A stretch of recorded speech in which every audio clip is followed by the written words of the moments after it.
ماہ سفر نزول آفات کا مہینہ ہے اور حضرت محمد صلی اللہ علیہ وآلہ وسلم کا ارشاد ہے، جس نے میری طرف سے وہ بات بیان کی جو میں نے نہیں کی اس نے اپنا ٹھکانہ جہنم میں بنا لیا۔ اس کے علاوہ حضرت محمد صلی اللہ علیہ وآلہ وسلم کی ایک اور حدیث ہے، لا عدوى ولا سفر ولا حامہ۔ اس کا ترجمہ یہ ہے کہ چھوت چھات کوئی چیز نہیں، سفر کی نحوست کوئی چیز نہیں، اور الو کی نحوست کوئی چیز نہیں۔ اور یہ روایت صحیح مسلم میں ان الفاظ کے ساتھ آئی ہے کہ حضرت محمد صلی اللہ علیہ وآلہ وسلم نے فرمایا، بیماری لگنے اور حامہ کی نحوست اور ایک خاص ستارہ کے طلوع و غروب ہونے کے اثرات پر اور سفر کی نحوست پر اعتقاد رکھنا باطل ہے۔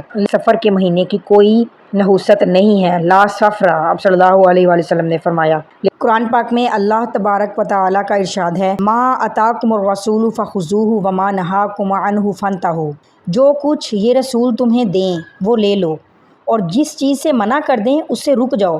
آج کل عام طور پر علوم شریعت سے ناواقفیت کی بنا پر لوگوں میں کچھ ایسی باتیں بطور دین اور عقیدہ رائج ہو گئی ہیں جن کا شریعت اسلامیہ سے دور دور تک کوئی بھی واسطہ نہیں۔ ان قصہ اور کہانیوں کے فروغ میں زیادہ تر حصہ غیر مستند تحریر مواد کا ہے۔